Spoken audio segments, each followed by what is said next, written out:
Good morning everyone. आज हम class 7th का संस्कृत से फर्स्ट चैप्टर जो कि सुभाषितानि है उसकी व्याख्या करेंगे।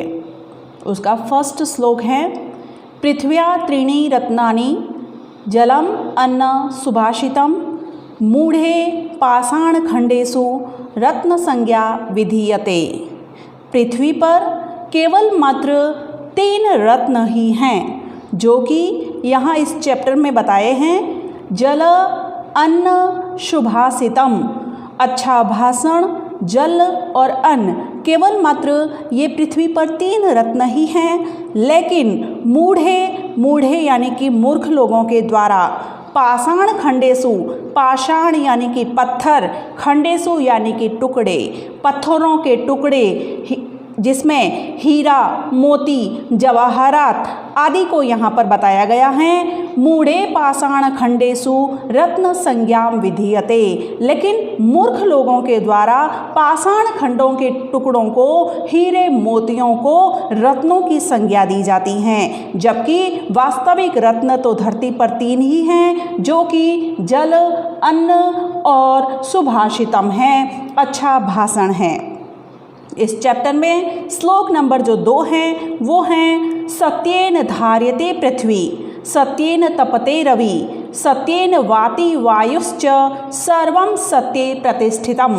सत्येन धार्यते पृथ्वी, सत्य के बल को पाकर ही ये धरती सबका धारण करती हैं। हम सब इस पृथ्वी के ऊपर रह रहे हैं। सत्येन तपते रवि, सत्य का बल ही रवि को प्राप्त हो रहा है। रवि यानी कि सूर्य, जिससे वो इतना तप रहा है।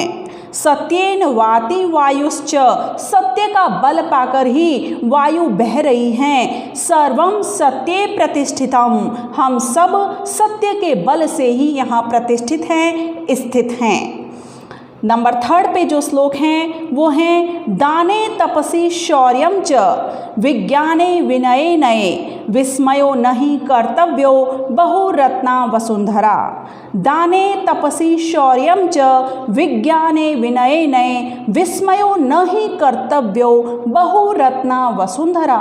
ये जो वसुंधरा है, ये धरती है, ये बहुरत्नों वाली हैं। इसके अंदर बहुत से रत्न हैं और हमें इस बात को जानकर आश्चर्य नहीं करना चाहिए। आश्चर्य करना हमारा कर्तव्य नहीं बनता है। विस्मयो न ही कर्तव्यो, इस बात पर आश्चर्य करना हमारा कर्तव्य नहीं बनता है।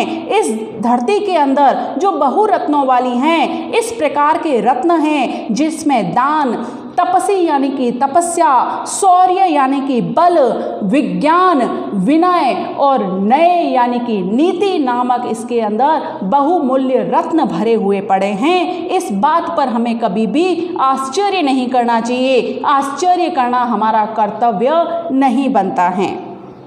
इस चैप्टर में जो श्लोक नंबर 4 दिया हुआ है वो हैं सद्धिर एव सहासित, सद्धि कुर्वित संगीतम, सद्धिर विवादम मैत्री च ना सद्धि किंचित आचरेत।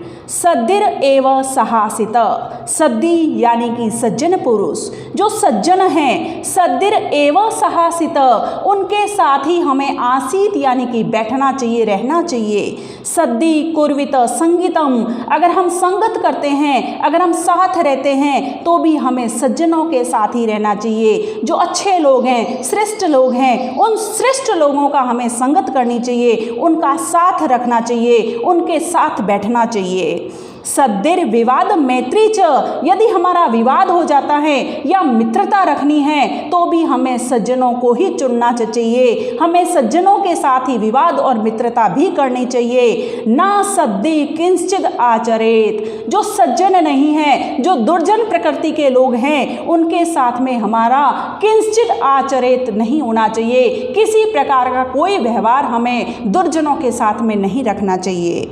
इस लेसन के अंदर जो श्लोक नंबर 5 हैं वो हैं धन धान्य प्रयोगेषु विद्याया संग्रहेषु च आहारे व्यवहारे च तक्त लज्ज सुखी भवेत्। यहाँ पर हमें ज्ञान दिया गया है कि कौन सा व्यक्ति इस जगत में सुखी रहता है। यहाँ बताया गया है कि संसार के अंदर वही व्यक्ति सुखी है, सुखी भवेत वही सुखी होता है जो क्या करता है, धन धान्य प्रयोगेषु, जो धन धान्य के प्रयोग में, विद्या या संग्रहेषु च, विद्या को एकत्रित करने में, विद्या ग्रहण करने में, धन धान्य का प्रयोग करने में, आहार में यानी कि खाने में, व्यवहार में, त्यक्त लज्ज, जो लज्जा को छोड़ देता है, जो शर्म नहीं रखता इन बातों के अंदर, वही व्यक्ति संसार में सुखी रहता है। तो हमें हमेशा संसार में अगर सुखी रहना है तो इन बातों की तरफ हमें ध्यान नहीं देना चाहिए। धन धान्य के प्रयोग करने में हमें कोई संकोच नहीं करना चाहिए। विद्या को प्राप्त करने के लिए हमें लज्जा को छोड़ देना चाहिए। आहार में, खाने में हमें शर्म नहीं करनी चाहिए। व्यवहार में विनम्रता रखनी चाहिए। त्यक्त लज्ज, इन बातों के अंदर हमें लज्जा को छोड़ देना चाहिए, तभी हम सुखी रह पाएंगे। इस चैप्टर के अंदर जो श्लोक नंबर 6 है वो हैं, समा वशीकृत लोके क्षमया किम न साध्यते, शांति खड्ग करे यस्य किम करिष्यति दुर्जन। क्षमा वशीकृति लोके क्षमया किम न साध्यते। यहाँ समा को बड़ा बताया गया है कि जो क्षमा होती हैं वो बहुत बलशाली होती हैं। क्षमा वशीकृत लोके, क्षमा में इतनी शक्ति है कि वो पूरे लोक को वश में कर लेती हैं, पूरे जगत को वश में करने की उसके अंदर शक्ति होती है। क्षमाया किम न साध्यते, क्षमा से क्या नहीं साधा जा सकता, सब कुछ क्षमा से प्राप्त किया जा सकता है। शांति खड्ग करे यस्य, शांति रूपी, क्षमा रूपी जिसके पास में अस्त्र हो, खड्ग यानी कि तलवार, जो शांति रूपी अस्त्रों को धारण करके रखता हो, यस्य किम करिष्यति दुर्जनम, वो उसका दुर्जन व्यक्ति भी क्या बिगाड़ सकता है, दुर्जन व्यक्ति भी उसका कुछ नहीं बिगाड़ सकता। यदि व्यक्ति के पास में शांति रूपी खड्ग हो, शांति रूपी अस्त्र हो और क्षमा रूपी जिसके पास में क्षमा का ज्ञान हो, जो क्षमा को धारण किए रहता हो, उसका दुर्जन भी कुछ नहीं बिगाड़ सकते और संसार में सब कुछ उसके लिए साध्य हो जाता है। Thank you.